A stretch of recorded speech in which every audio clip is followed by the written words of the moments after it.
দর্শক, আপনারা জানেন যে জ্বালানি তেলের সঙ্গে আসলে অর্থনীতির একটি যোগসূত্র রয়েছে। ঠিক এই মুহূর্তে জ্বালানির বাড়তি দাম অর্থনীতিতে কী ধরনের প্রভাব ফেলতে পারে এবং সেই সঙ্গে সার্বিক আর্থিক পরিস্থিতি আসলে কোন দিকে যাচ্ছে আমরা জানি, যুক্তরাষ্ট্র কর আরোপ করছে। এই বিষয়গুলি নিয়ে একটু আলোচনা করতে চাই। আমাদের সঙ্গে আজকের আলোচনাতে যুক্ত হয়েছেন গবেষণা প্রতিষ্ঠান সেন্টার ফর পলিসি ডায়ালগ সিপিডির গবেষণা পরিচালক ডক্টর খন্দকার গোলাম মোয়াজ্জেম। খন্দকার গোলাম মোয়াজ্জেম, আপনাকে স্বাগত জানাচ্ছি বিজনেস 24-এ। ধন্যবাদ।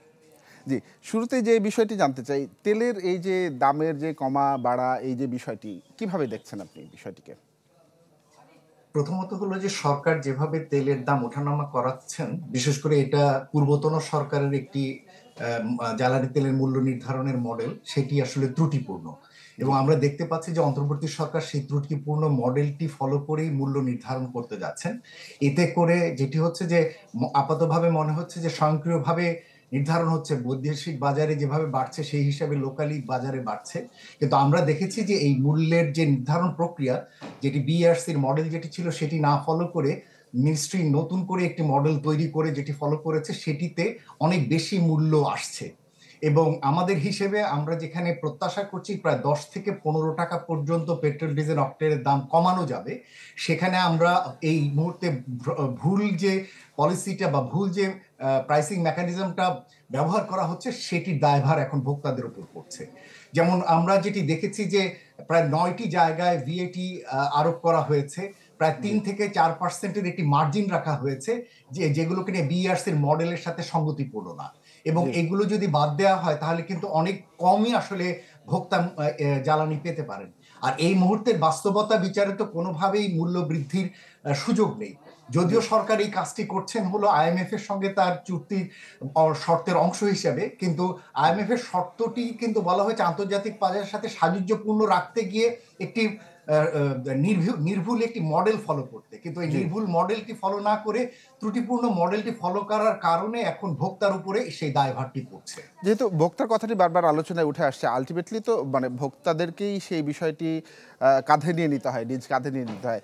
তেলের দাম বাড়লে আমরা দেখি যে পরিবহনের খরচ এবং অন্যান্য ব্যয়গুলো বেড়ে যায়, অনেক দ্বিগুণ তিনগুণ হারেও আমরা বাড়তে দেখছি।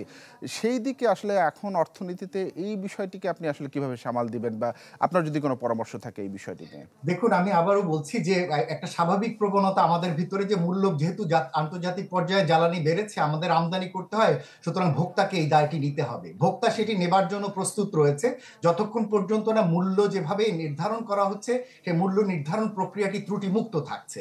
কিন্তু এখানে একটা মুনাফা হচ্ছে, বিপিসি অব্যাহতভাবে মুনাফা করে যাচ্ছে, সেরকম একটি জায়গায় আন্তর্জাতিক বাজারের সাথে সামঞ্জস্য রেখে আবার মূল্য বৃদ্ধির যুক্ত নেই।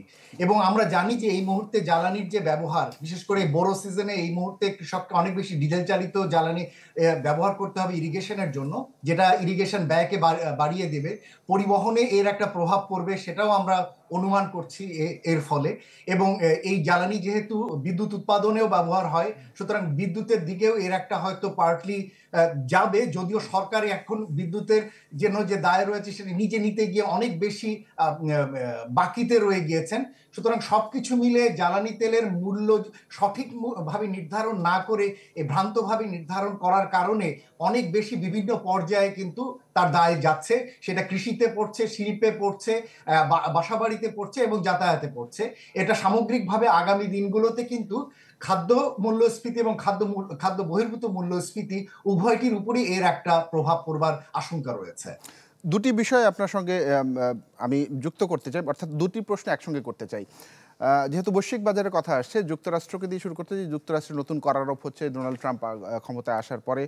সেই বিষয়টি আসলে আমাদের সঙ্গে কোনো পজিটিভ কোনো ইনফরমেশন আমাদের সেক্ষেত্রে আমরা থাকছে কি না ওই বিষয়টি। আরেকটি বিষয় যোগসূত্র করতে চাই যে আপনি যে বিষয়টি বললেন যে ভোক্তার সঙ্গে মানে ভোক্তাকে আসলে সেটি বহন করতে হয়, সেক্ষেত্রে এই সমস্যা থেকে সমাধান ভোক্তা তো আসলে নিজে নিজে করতে পারবে না। সেক্ষেত্রে নীতি নির্ধারণী পর্যায়ে আপনার কোনো পরামর্শ থাকবে কিনা, বা ভোক্তা আসলে কিভাবে এর থেকে মুক্তি পাবে? দেখুন, এটা এই মুক্তি পাবার দায়িত্ব বা দায় চাপিয়ে দেওয়ার দায়িত্ব ভোক্তার উপরে, এটি ভোক্তার নয়, এটি মূলত সরকারের দিক থেকে দেখা দরকার। এবং এটা সরকারেরই আইএমএফ এর সঙ্গে আলাপ আলোচনা করে বোঝা দরকার যে সরকার কিভাবে এই জ্বালানি তেলের মূল্য নির্ধারণের বিষয়টিকে সঠিক করবেন। এবং আমরা আশা করব যে সরকার অনতিবিলম্বে জ্বালানি বিশেষজ্ঞদের নিয়ে একটি কমিটি গঠন করে এই মূল্য নির্ধারণের যে ত্রুটিপূর্ণ প্রক্রিয়া এটিকে প্রথমত সংশোধন করবেন এবং বিইআরসি কে এই মূল্য নির্ধারণের যে প্রক্রিয়া এটির দায়িত্ব দেবেন। এটি করা হলে আমরা আশা করি যে স্বচ্ছতা নিশ্চিত হবে এবং ভোক্তা যে মূল্যটি আসবে সেটির ব্যাপারেও তাদের এক ধরনের সন্তোষ থাকবে।